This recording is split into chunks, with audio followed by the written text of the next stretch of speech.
And we're now going to make our first formal observations about Homer's Iliad. While we have covered some terrain already, and we've told the story of the Troy tale and some of those kinds of things, we're now going to turn specifically to this great epic poem. And we're going to, let's say it out loud, do a great injustice to this poem right away. We are. We're going to do a great injustice. We're not going to have read the entire poem. We're not going to have read the entire poem in the original language. Not Latin. This is a Greek poem, right? This is a Greek poem. Of course, Virgil's Aeneid we would read in Latin. So, by the way, why do I make that distinction about reading this poem versus reading this poem in the original Greek? Why do I make that distinction? So you can translate it. Yes, the way we translate words is very, very difficult. And for those of you that spent any time in a German or a Spanish or a French class and doing any kind of translation work, you know that when you get to poetry, it's even that much more difficult, you know? And we're looking at poetry. On top of that, we're looking at poetic language that's really old, right? And so it's possible they're going to use words in certain ways that even the Greeks of Homer's day would have had difficulty completely wrapping their brain around all the different meanings of the word. We'll see it in the opening line of this poem. Right away, in fact, we will be met with the challenges of translation. So, we're going to say out loud right away how unforgivable it is for us to look at such an important, such a monumental work of literature and only spend a few minutes with only the opening lines or the first book. With that in mind, however, we will say that much of our time together for the year is about kind of setting you up for future study. It might be that someday in your future life, you'll be able to have enough time to sit down and actually read and enjoy a poem like the Iliad. By the way, be careful to say that will never happen to me. One or two of us it has happened to. Over the years, it's an amazing thing to me, the number of students who have written to me and said, my favorite one is, I got stuck on a fishing boat in the North Icelandic Sea, and I was there for 6 months, and all I did was read the few volumes that I had thrown in my backpack, but they were all novels. And then on the boat, there was a copy of Homer's Iliad, this old beat-up copy. I, for the first time, hate to admit it, Mr. McGee, actually sat down to read the thing. I know that 20-plus years ago you had assigned it. I know I pretended like I had read it, but now I actually sat down to read it, and I realized that it's a poem for adults. And I say, you bet. It is a poem for adults. I'm not, by the way, insulting you by pointing out that you're not adults. I'm just saying, this is a poem, it's much easier to read. Priam's begging for the corpse of his son when you've had your own son.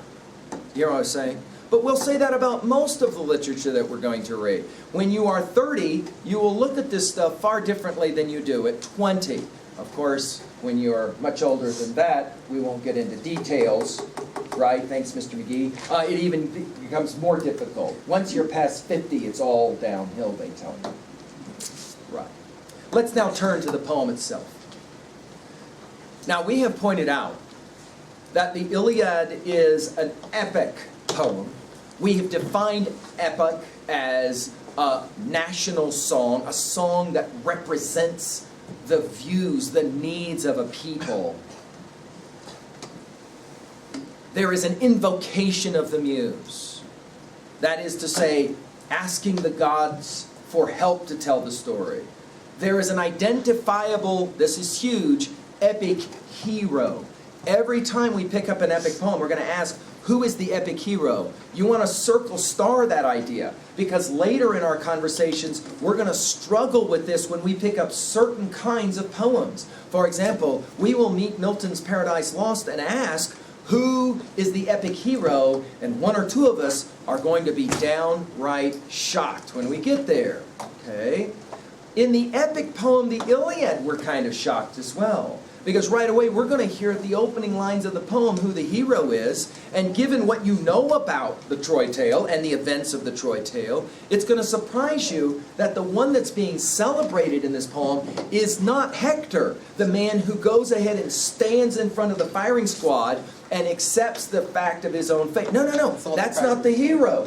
The hero is who? The one that cries in the tent. Yeah, the hero is the wimpy guy who cries in the tent because he loses his girl. Well, let's go to the opening lines. Go ahead and look at your translation packet. What I've done is tried to give you a sense of the ways in which this poem is translated in different ways in different times. I've given you a translation on page 1 of Butler.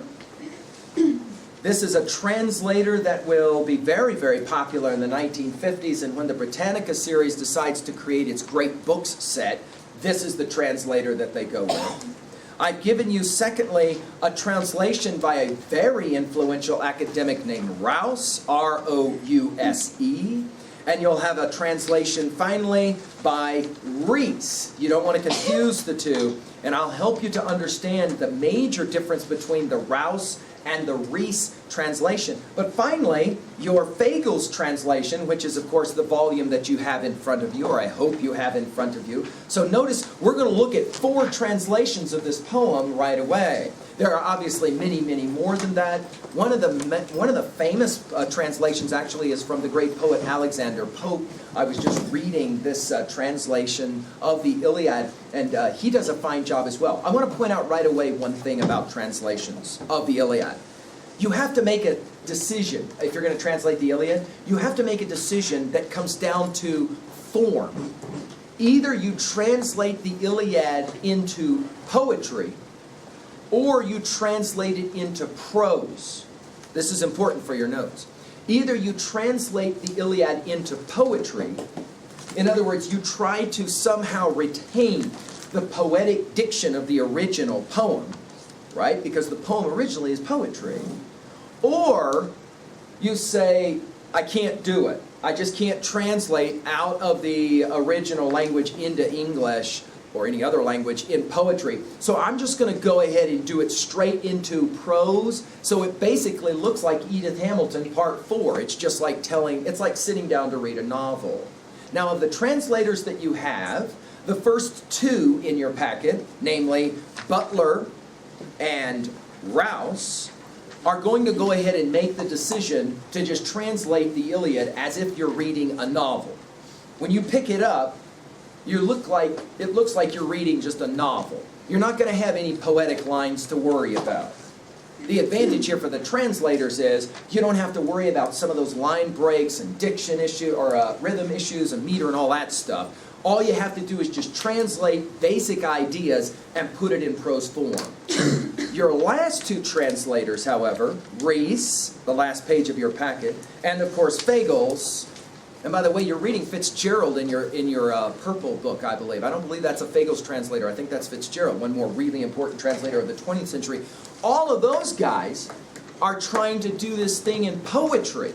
In other words, they're going to actually take the ideas of the Iliad and they're going to try and translate them into English poetry. Okay, sometimes American English poetry, depending on your translator. Okay, that's a challenging project. Let's take a look, though, at the opening lines. And I want to begin, actually, with Butler, because Butler's translation is such an important one for the 20th century. So many other translators will work off of Butler's translation. Let's look at it. The opening lines, read with me together. Sing, O goddess, the anger of Achilles, son of Pelias, that brought countless ills upon the Achaeans. Many a brave soul did it send hurrying down to Hades, and many a hero did it yield a prey to dogs and vultures. For so were the counsels of Jove fulfilled, from the day on which the son of Atreus, king of men, and great Achilles, first fell out with one another. Okay? So there's your first translation. Let's begin to notice, and I'm hoping that you're taking notes on this packet, which I gave to you for that purpose, as we go. Look at how Rouse will translate differently. By the way, Rouse's translation was in, it seems like, every school from 1960 on. Every school. You just saw the Rouse translation. This was the one that they gave to 6th and 7th graders when this poem was actually taught in the American school system. The first time I formally taught this poem, I taught it to 7th graders. And the edition that I taught with was this what was this Rouse translation? It's a very simple we'll read it and you'll hear. It's a much easier read even than Butler. Look at it. An angry man. There is my story. The bitter rancor of Achilles, prince of the house of Pelias, which brought 1,000 troubles upon the Achaean host. Many a strong soul it sent down to Hades and left the heroes themselves a prey to dogs and carrion birds, while the will of God moved on to fulfillment. Reads nice and clean, right to the point. Let's take a look at the poetic attempts. Notice Reese, the final page of your handout. Sing, O goddess, the ruinous wrath of Achilles, son of Pelias, the terrible curse that brought unnumbered woes upon the Achaeans and hurled to Hades so many heroic souls, leaving their bodies the prey of dogs and carrion birds. The will of Zeus was done from the moment they quarreled, Agamemnon, son of Atreus, and godlike Achilles. More poetic rendering. And then finally, the volume that you will have spent the most time with, let's take a look at how Fagles attempts to translate.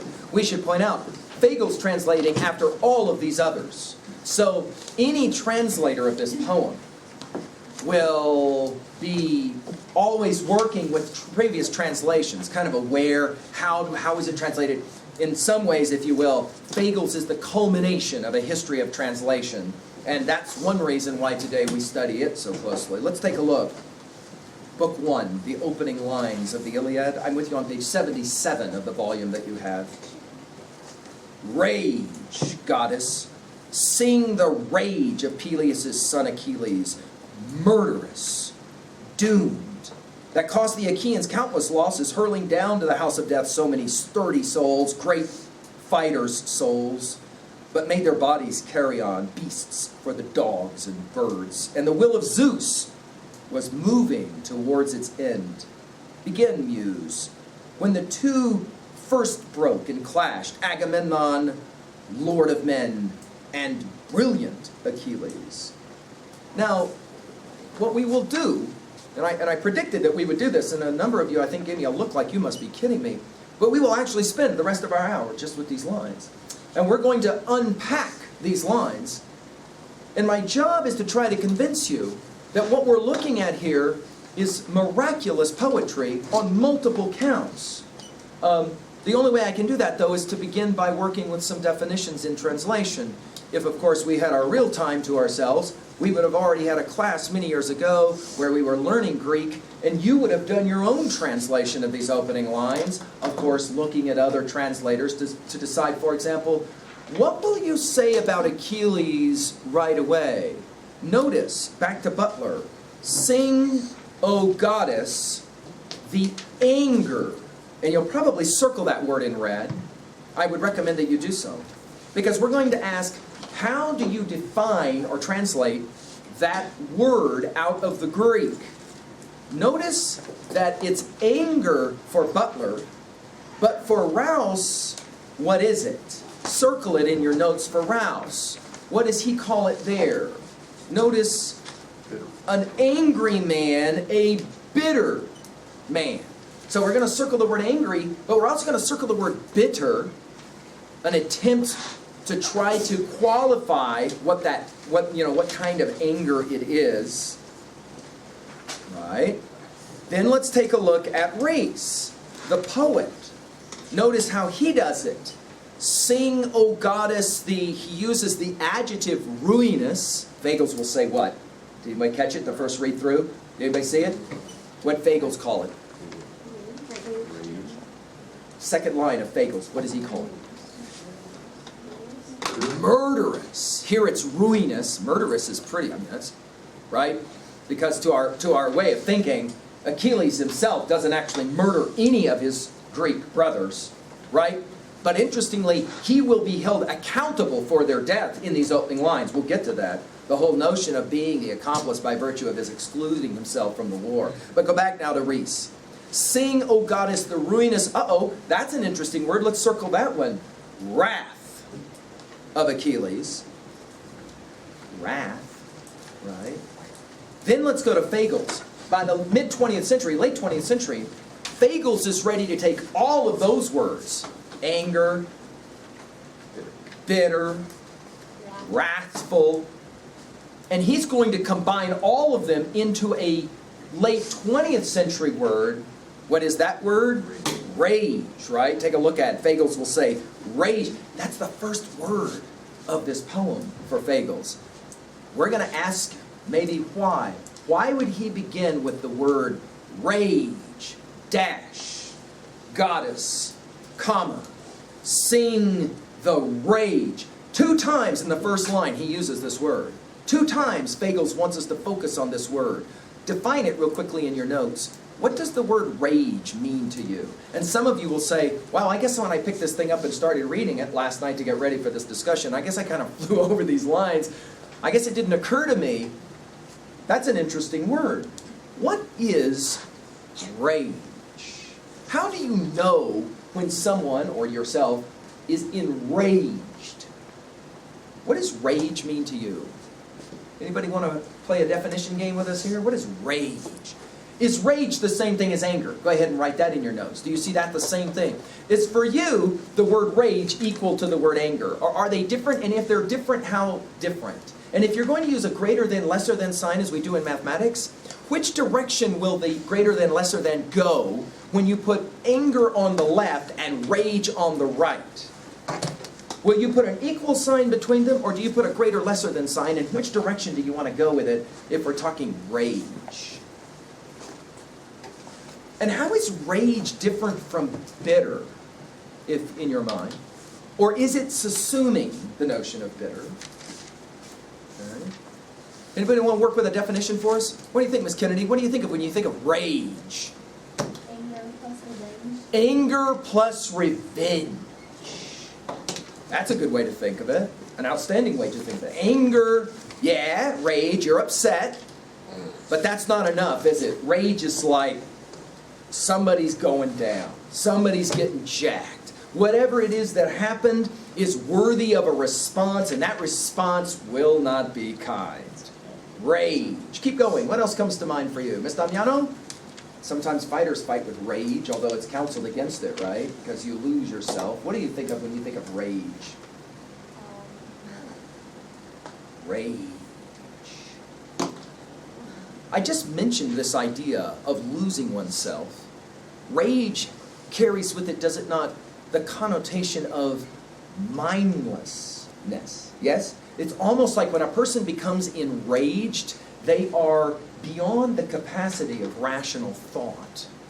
They will behave in more animalistic ways. Rage.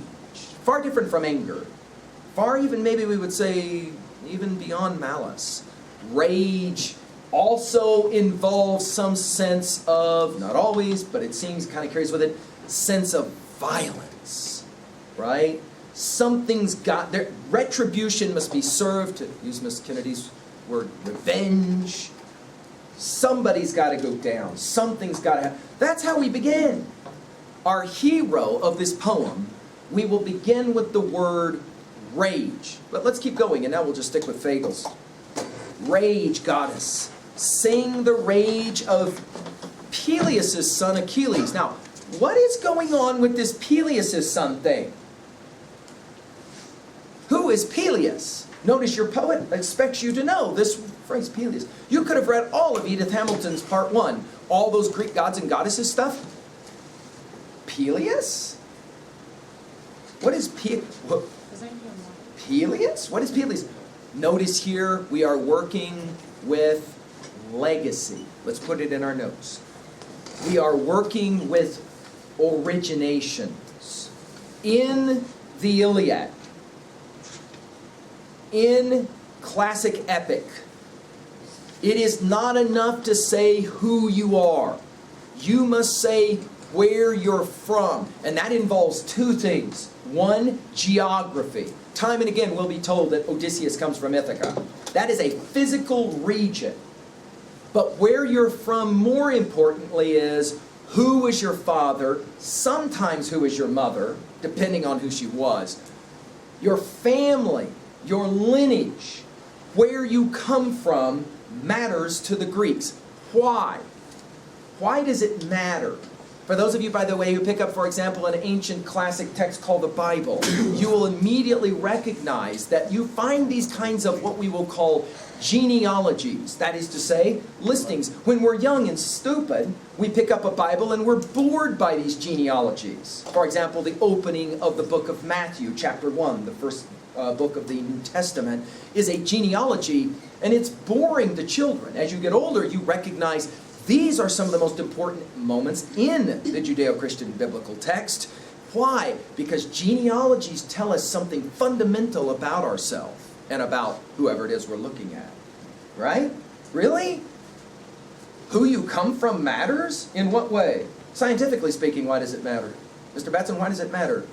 DNA, obviously. Today we understand this all too well, don't we? You were born with all kinds of stuff. The great Steven Pinker says you were born pretty much as who you are the moment you were conceived, and that DNA starts up. Everything about you, pretty much. That's our view today. Let's say it this way, though. The old proverb, the apple doesn't fall very far from the tree. That is to say, you pretty much are who raised you. You pretty much are those people and that family. In other words, if you want to know who you really are, go to your family reunion. And for those of you who say, oh, good heavens, please do not resign me to that fate, the Iliad says, no, you don't understand. You don't get to choose. In his saner moments, think of it. Achilles would have just said to Agamemnon, sure, pal. What? You're right. We need to give back Trices, obviously. Why don't you take Brices if that's what you want? And I'll come visit you later in your tent about 4 a.m. Because I know how to slit a man's throat better than just about anybody, so you bet. That's fine, take her, that'd be great. Now all of a sudden Agamemnon's thinking, what? You know, maybe we need to think about a different gift. You know, I think I could probably, you got a servant girl, we can like exchange it. Oh, servant girl, so you don't want Brices in. Well, that's probably a pretty good choice. See, Achilles could have done that, right? Instead, he blindly he loses himself, and in that moment, of course, sets himself up, doesn't he? Now Agamemnon's like, haha, I got you. Achilles is made to look the fool, Agamemnon is made to look the king, I've got all the power. Keep going. Rage, gods. Sing the rage of Pelias' son Achilles. Murderous. Whoa. Now that's significant because Athena makes sure that does not happen. Notice the game Phagos is playing. He assumes you know this poem already. And that you know Achilles does not murder, he kills. What's the distinction? How do you make the distinction between murdering and killing? The Decalogue tells us thou shalt not kill, but of course we understand it to mean thou shalt not murder. What do you think, Miss Cottrell? What do you make as a difference between murdering and killing? Murder has a motive. Yes. Killing we normally associate with what soldiers do when they take the life of an enemy. It is what they must by virtue of the rules of the, it's dangerous to call it a game, but we'll call it a game. Murder, on the other hand, is illicit killing, illegal killing, killing without a proper cause. Pacifists, of course, like Tolstoy, will say, yeah, that's an anomaly. You can't talk about killing or taking a life and talk about it as having a legitimate reason. Thoreau will go so far as to say that's true even to take the life of a squirrel and eat it. Which is interesting only because we've never thought about ourselves as being a squirrel. But if you're going to make the argument that anything that's stronger has the right to take the life of something that's weaker, well then you've got problems if you want to follow that logic out. See, that's the distinction we'll draw between killing and murder, right? Here, Achilles is called a murderer. And yet we know from the poem, he only kills, he never murders. Is this a fair word to apply to Achilles? Why does Phagos decide to call him murderous? Why do you think? He doesn't actually murder. He's like kind of crazy. He is kind of crazy. It goes back to the rage stuff. Say it out loud, Miss Farney. It goes back to the rage thing. Yeah, he commits an act of rage in a moment. Well, let's read it now together. Rage, goddess, sing the rage of Pelias' son Achilles, murderous, doomed. That cost the Achaeans countless losses. What does doomed mean to you? Is that like foreshadowing? Doomed. Foreshadowing in what way? Outstanding. Foreshadowing in what way? Yes. If you are doomed, what does that mean? You're gonna suffer. You're going to die, we sometimes think. Oh no, my end is imminent. Keep going. Mr. Keller, what comes to mind when you hear the word doomed? If you say someone is doomed, what does that mean? Going to the end of the world. They have no exit. They have no way to get out. They have no escape. Wait a minute. Let's go back. Who said cursed? That was me. Who said cursed? Outstanding. Cursed, we want to put that word there. Cursed, though, Mr. Batson, seems to suggest an external force. Yes? Let's go back and take a look at how Butler translates this. Back to your packet. Sing, O goddess, the anger of Achilles, son of Pelias, that brought countless ills upon the Achaeans. Brought countless ills upon the Achaeans. Look at how Rouse translates this. An angry man, there is my story, the bitter rancor of Achilles, prince of the house of Pelias, which brought 1,000 troubles upon the Achaean hosts. Look how Reese says it. Sing, O goddess, the ruinous wrath of Achilles, son of Pelias, the terrible, I was assuming that maybe the reference was being made to the Reese translation here just a moment ago. Look at it. Son of Pelias, the terrible curse. Let's put it in our notes. One of the classic philosophic debates of the Iliad is the question of determinism. Determinism. Now, what do we mean when we use that phrase? Does anyone know how to define that term? The issue of free will. The notion of freedom in the universe. What are we talking about? Miss N, do you remember any of this in our discussion as juniors? What is determinism? The debate about what? Whether human conduct is predetermined in some way, or rather whether you have a choice. So, for example, Miss Anderson can say, I've heard enough of this silly lecture, I'm getting up and walking out. Question, is her action freely chosen?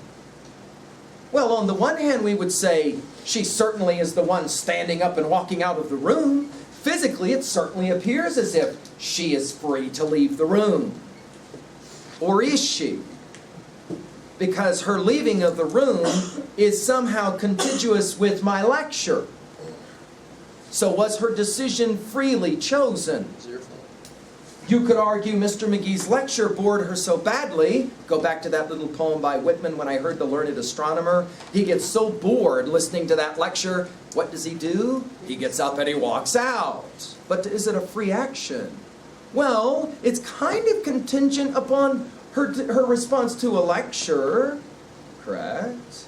Of course, the lecture is being given in English, a language that she was raised to learn to speak. But she didn't choose that language. It was chosen for her. If she, the exact same physical being, had been planted in Shanghai all her life, she would have virtually no idea the words I'm speaking right now. She didn't choose the language. Actually, they learn English too quick over there. You're right. But if they learn English, they don't choose it either as children. Wait a minute, what in our childhood did we ever actually choose for ourselves? You might have gone to the grocery store to choose your box of cereal, but you were limited to the box of cereals that were there. What kind of choice is that when someone says to you, here, you can choose one of 4. I don't want one of 4, I want something outside of the 4. No, you only get one of 4. Is that a choice that's freely made? Question now, we'll come back to doomed.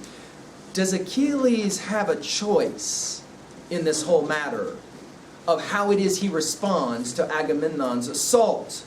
Or, rather, is he cursed? Or is he doomed? Well, let's read the entire first stanza to see if the poet gives us any insight here. Rage, goddess, I'm back to Fagles. Rage, goddess, sing the rage of Peleus' son Achilles, murderous doomed, that cost the Achaeans countless losses, hurling down to the house of death so many sturdy souls, great fighter souls, but made their bodies carry on feasts for the dogs and birds. And are you ready for this line? And the will of Zeus was moving towards its end. Whoa. What did we just read? That is a radical line. And the will of Zeus. That's why we read that opening line, those opening chapters of Hamilton. Zeus, of course, king god. And the will of Zeus was moving towards its end. Wait a minute. Miss Katie, this seems to suggest, who's at fault for all these people dying, being eaten by dogs and vultures? This poem blames who? God gets blamed. God gets blamed. Well, now wait a minute. Nuh-uh. The opening line says it was Achilles' fault. So whose fault is it? Is it Achilles' fault or is it Zeus' fault that all these people get jacked? By the way, let's point out, going to the underworld, the Hades realm, not a good thing, a bad thing. So whose fault is it? Who do you blame for the terrible things that happen in the world? Well, now, when somebody walks into the Big Mac and blows away 14 people because he didn't want pickles on his hamburger, we have a tendency to either blame the individual who shot them, or maybe we will blame some kind of subsidiary. But some people blame God. It's God's fault. Our poet seems to kind of blame Zeus. He says it's the will of Zeus these things would play out. But wait a minute, there may be another way to think about this. What if all of our life, hello, the Iliad is written to kind of appear this way. What if all of the events of the Iliad are like a large chessboard? I would have said checkers, but let's stick with the real game. Chessboard. And all of the movements on that board, but who's the hand moving all the pieces? Pawn to king's 4. Bishop takes knight, to continue with my chess metaphor. Who's the hand doing all of this? Well, it isn't Achilles. Achilles is one of the pieces on the board. Have you actually been here for the last 3 years doing what you were doing at Orland High School of your own choice? Or have you been a pawn in a game that was being played? Either by the gods or by God, whichever theistic view you wish to take, right? Interestingly, notice here, it is Zeus's fault, not the god's fault. Our poet is going to go right to the head, right to the top god. It's Zeus's will. Mr. Schreiber, is the outcome of ball games and ball seasons already been decided? Mr. Kelleher, who's going to win the U.S. Open, already been decided? So that when, he's making a good observation, so that when an individual wins or a team wins, the loser shouldn't be surprised. It was supposed to be that way. Or no? Were you supposed to be here at this moment in your life? Or did you choose this? You didn't choose the color of your eyes, unless you wish to have some surgical implementation. You didn't choose the language you used to speak with. Notice you think thoughts through language. Somebody planted the language in your brain after your birth. You didn't choose that. What do we choose in our life? And yet, all these people get tragically jacked. Let's keep going. Where do they go, all these dead people? Well, we're going to learn something about cosmology from the opening lines of the Iliad as well. I told you, they invent myths to explain the unexplainable. What happens when someone dies? Well, physically, their heart stops beating, their body begins to decay, and over enough time, their physical body returns back to the dirt, which seems to suggest